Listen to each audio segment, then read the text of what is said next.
ಸರೋಜಮ್ಮ ಅವ್ರ ಬಗ್ಗೆ ಇಡೀ ಪ್ರಪಂಚವೇ ಹೇಳುತ್ತೆ. ಅಂದರೆ ಭಾರತೀಯ ಚಲನಚಿತ್ರ ರಂಗದಲ್ಲಿ ಒಬ್ಬ ಕನ್ನಡತಿ ಮೊಟ್ಟ ಮೊದಲ ಬಾರಿಗೆ ಪ್ಯಾನ್ ಇಂಡಿಯಾ ಸಿನಿಮಾಗಳಲ್ಲಿ ಆ್ಯಕ್ಟ್ ಮಾಡಿರುವ, ಪಂಚಭಾಷಾ ತಾರೆ ಅನ್ನಿಸ್ಕೊಂಡಿರುವ, ಪದ್ಮಶ್ರೀ ಪದ್ಮಭೂಷಣ ಇವೆಲ್ಲ ಪ್ರಶಸ್ತಿಗಳ ಪುರಸ್ಕೃತರು ಇವರೆಲ್ಲರೂ ಕೂಡ ಅಂದರೆ ಇಡೀ ಚಿತ್ರರಂಗ ಅವರು ನಮ್ಮವರು ಕನ್ನಡದವರು ಅಂತ ಹೇಳ್ಕೊಳ್ಳೋಕ್ಕೆ ನಮಗೆ ಹೆಮ್ಮೆ ಅನಿಸುತ್ತೆ.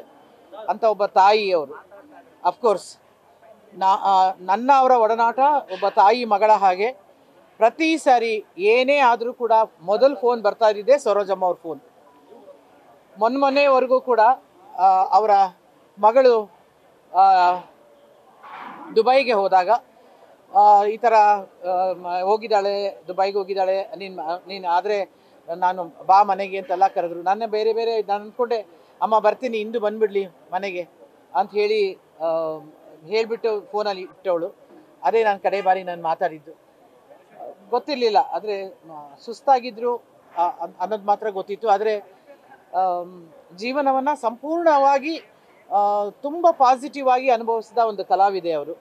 ಅಂತಂದರೆ ಅವರನ್ನು ನಾವೆಲ್ಲರೂ ಭಾಳ ಅತ್ಯಂತ ಗೌರವದಿಂದ ನೋಡುವಂಥ ಒಂದು ವ್ಯಕ್ತಿತ್ವ ಅವರದು. ಅದು ಯಾವುದೇ ಒಂದು ಅವ್ರ ಬಗ್ಗೆ ನಾನು ಯಾವುದೋ ಒಂದು ನೆಗೆಟಿವ್ ಕೇಳಿದ್ದೇ ಇಲ್ಲ.